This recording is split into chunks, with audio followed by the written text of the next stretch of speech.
it back up in the air again, save all the shaky hand footage. Unfortunately, this thing has got to go. I've just gone through the codes again. It's got even more codes than last time. I've tried a few things that were recommended to me. It's still dead. Even if I'd managed to fix it, I don't think I'll be able to trust it, so I won't be able to sell it again. So I think it's probably just best to scavenge the parts that that are actually worth something from it, and then use it as a rolling skip to get rid of a load of other stuff that's in the way. Eventually it'll give me a bit more room. But so if you need any parts from a electric drive 451, let me know. I'm not going to keep a lot of the bits. So first thing you do is really take the high voltage battery back out, get that out of the way. At least then I'll be able to think about moving it backwards and forwards and getting the drive module out. Ideally I want to unplug the battery. Don't really know. Right, time lapse.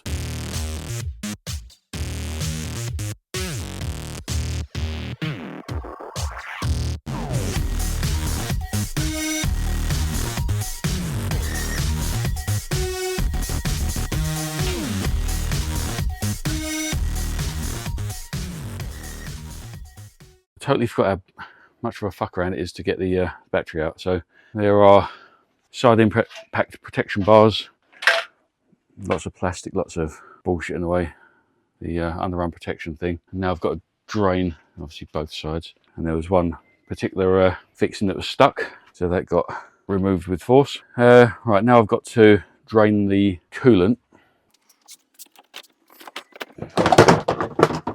Obviously the battery is cooled, so another messy job. Right, there you go, let's do a slow little wee, and that wee will speed up when I undo this.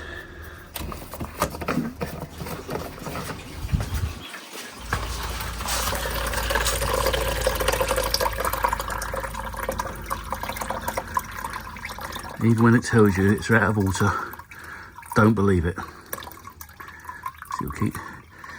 So it's like, when you have a little morning wee and you think you're done, and then all of a sudden there's loads more. It's a bit like that. So just leave it to it. Eventually it'll run out wee. Whilst the coolant is draining, it might as well drain all the brake fluid as well.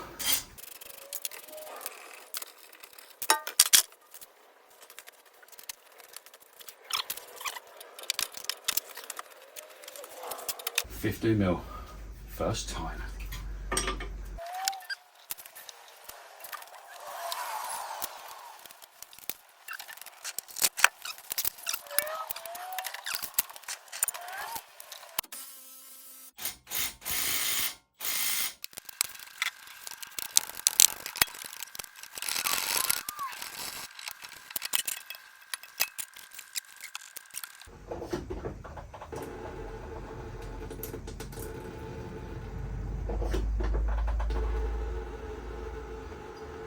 Now obviously with brake fluid and coolant, always dispose of it properly, put it in a proper sealed container and take it to your local municipal tip. Don't just pour it on your garden or whatever. Oh, so me eye.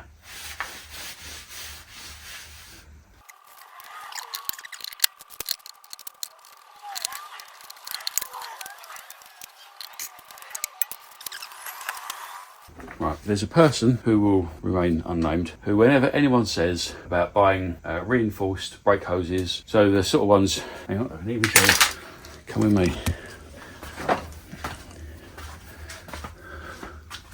Hoses like this, you can see very carefully, not really, but these are reinforced. Oh, there's me. These are reinforced with metal.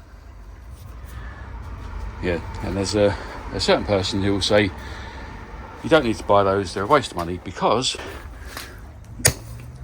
the original ones are also reinforced, so therefore there's no difference.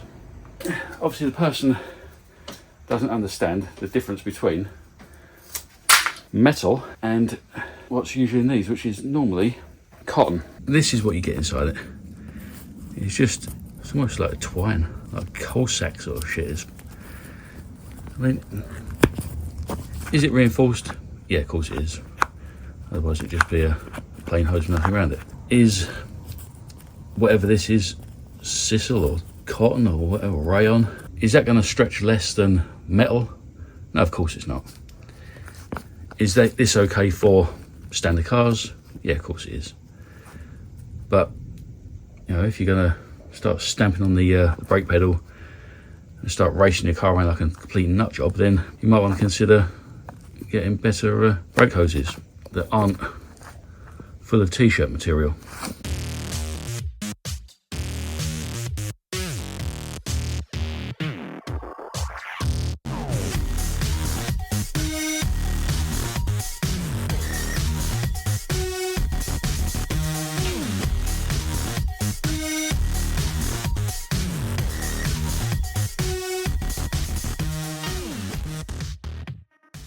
And last time I took this battery out, I used a little stool on wheels and a little transmission jack, and that was a pain.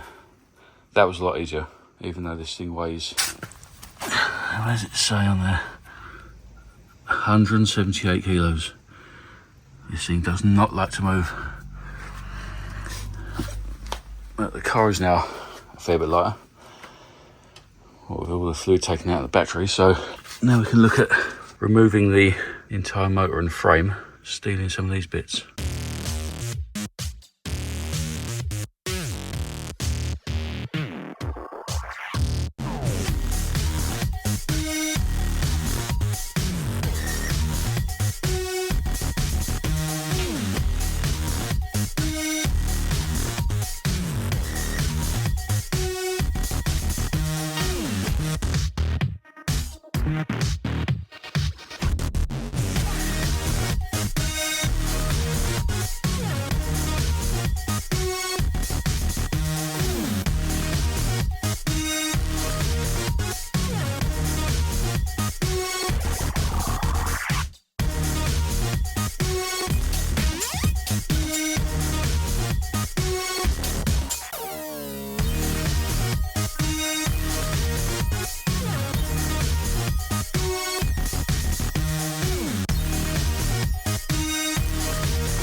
Right, this is by no means even a good way to do this.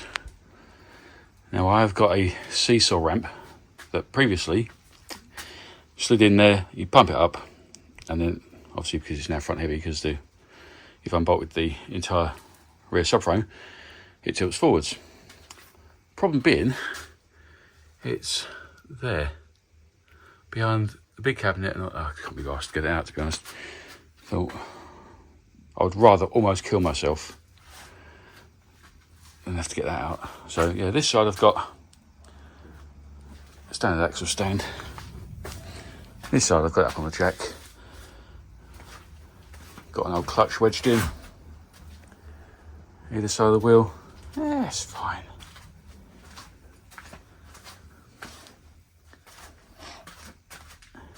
Now, if you're one of those health and safety helmets, then you can keep that to yourself because you're not here.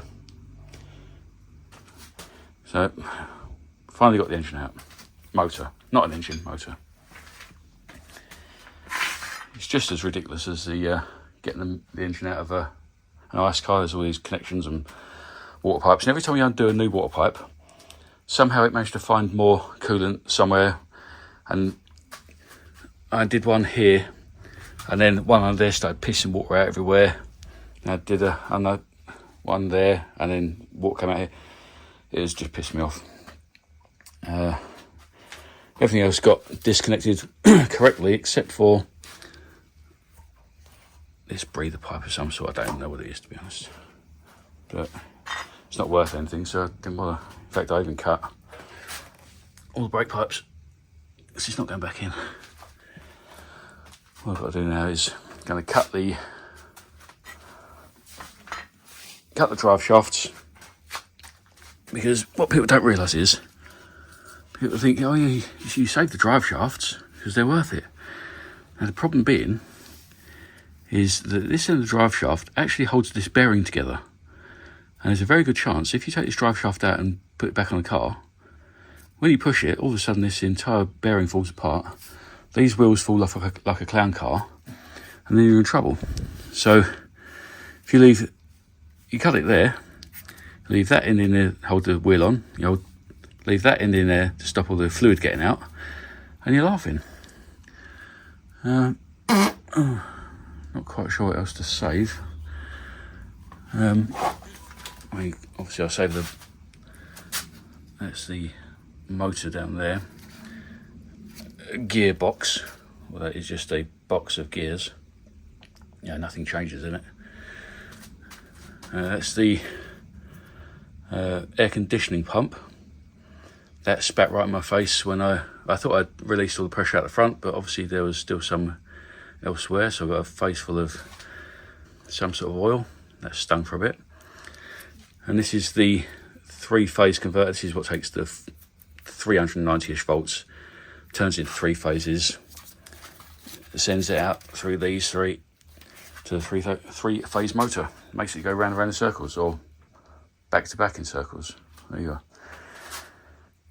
Now, believe it or not, these parts, that bit, it's worth over £1,000. You try and buy just this bit, this 3-phase converter from Smart, it's nearly £5,000. Anyone want a bargain? So what I'll probably do now is just cut the drive shafts, undo the motor mounts, carefully drop it out, and I can put this rolling frame back in and rest the car back down there, and it'll be a rolling model. I've cut these now, so now the car can move. I just discovered something. It might be interesting. I wish I'd not cut these now. And if I'd not cut them, I wouldn't have learned about it. So, catch-22 really. If you're doing, say, some high power 451, it might be worth checking to see if the ED drive shafts actually fit your car, because they're solid. They're actually solid metal.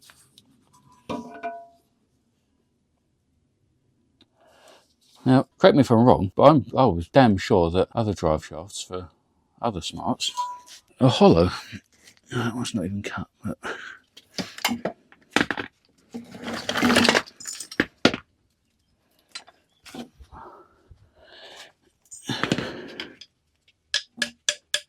don't really know, to be honest. I mean, I know that the ones in the Roadster and 450 are definitely hollow, but I'm presuming that the 451s are hollow, but I really don't know. So there you go. If they are hollow and you want solid drive shafts, then check out to see if the ED ones fit.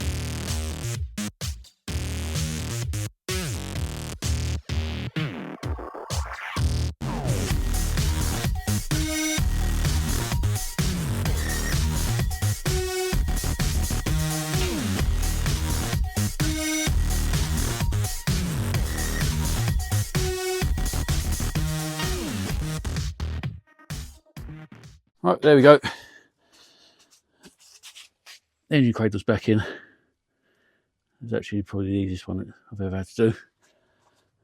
engine and whatnot is all here. Battery is there. Charger wasset is there. Now I've just got to decide what's worth having in here. And obviously the airbags and these side pieces, because they're from an American one that I imported from America. Funny that, isn't it? The motor controller, because that's been flashed with the Brabus map. So it gives you a sport mode on the pedals. Obviously the steering wheel with all the buttons on it and the pedals. Probably all the electronics. Maybe the seats. And obviously I'd quite like to keep the wheels, because they're in a decent condition. Didn't do a great deal of miles on them. I've actually got another set of rears in the right colour. Maybe, I don't know if you've ever noticed this though, but when you take wheels off a car, it's really, really hard to get it onto a transporter. So it might have to go on the transporter first, and then either take the wheels off there, or send it off to the crusher and then just get the wheels off before they take it away. Either way, it doesn't really matter, does it? As long as I get them back. All right, I think I'm gonna save these rear arches. Is the woman who owned it before, let's just say she needed something even smaller than a smart car, because every single panel or every corner has got drag marks. So she did like to hit things, but only the corners for some reason. So we're going to save the rear centre and the lower splitter, I think.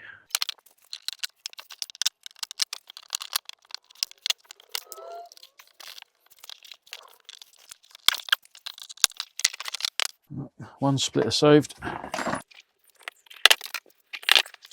One centre saved. These can go back on the car. I think I'm also going to try and save the charging port. That seems to be something that somebody might need at some point.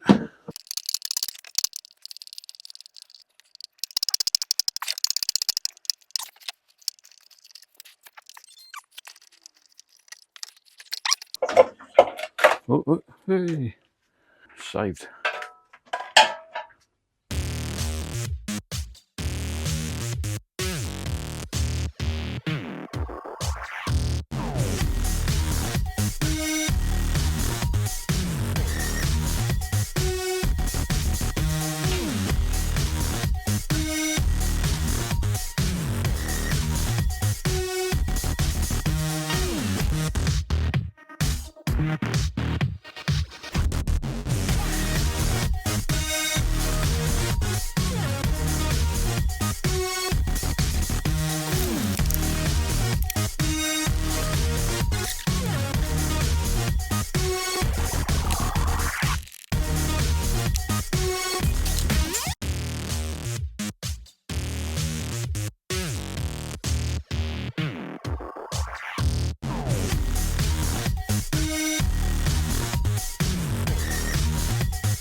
Right, if your heater adjuster knob thing isn't actually doing anything, it's because it's disconnected. And this is the cable that goes from it.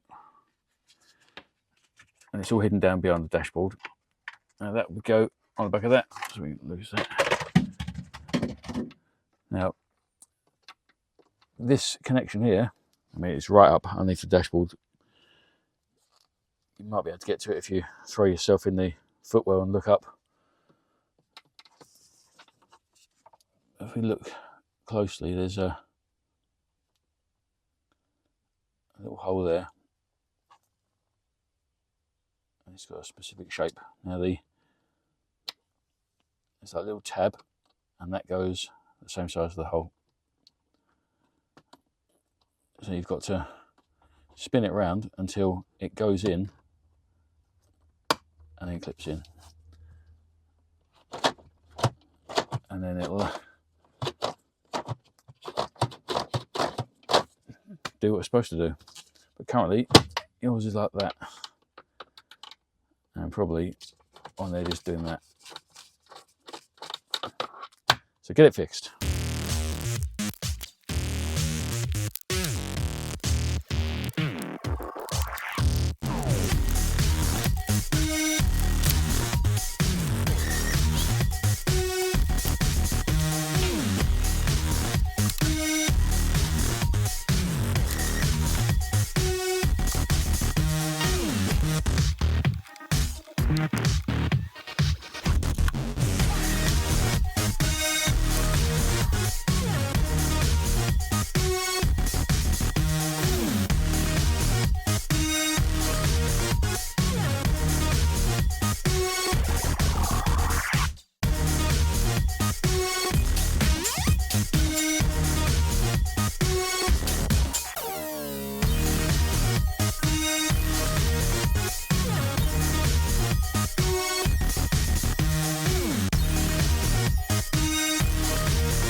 Right, all of the spare parts I've taken off of other cars many years ago, they were all here.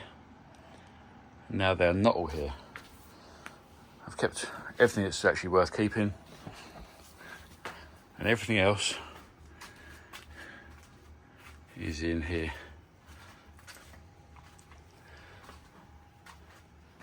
They make very good skips, these cars.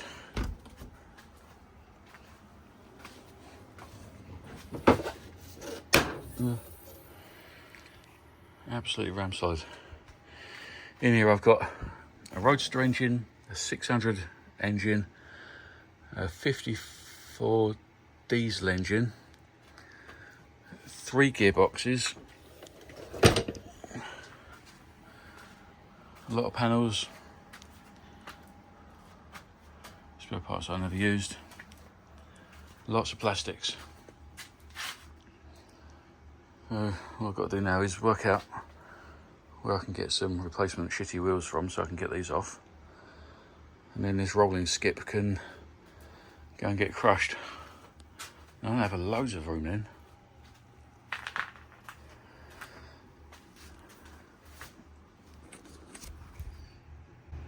Problem is then, of course, once I've got room, I'll just fill it full of shit, and I will. And obviously I'll have to get another project car. Otherwise I can't do any more videos. Which I suppose isn't terrible news. Either way, I suppose. So, yeah, this is a bit of a filler episode really, because I needed to make space to so I can actually get other stuff in there. Otherwise it's stuff like this. Well, there's a set of 453 leather seats there, facelift dashboard, several steering wheels, there's another one up there. All the stuff you don't really want to throw away. But we've got the important parts out of the electric. There's the motor and gearbox controller and that sort of stuff. And American interior.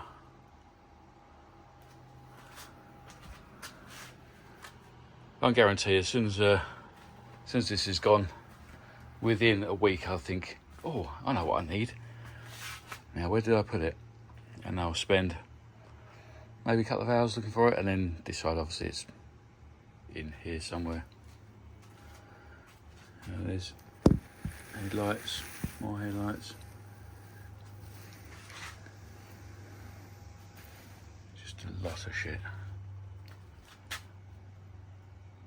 But if I can't keep storing absolutely everything just in case, because a lot of this stuff has been in there for probably 5-6 years, and just in case has never happened on any single part, so it's got to go. Like, subscribe and all that sort of shit.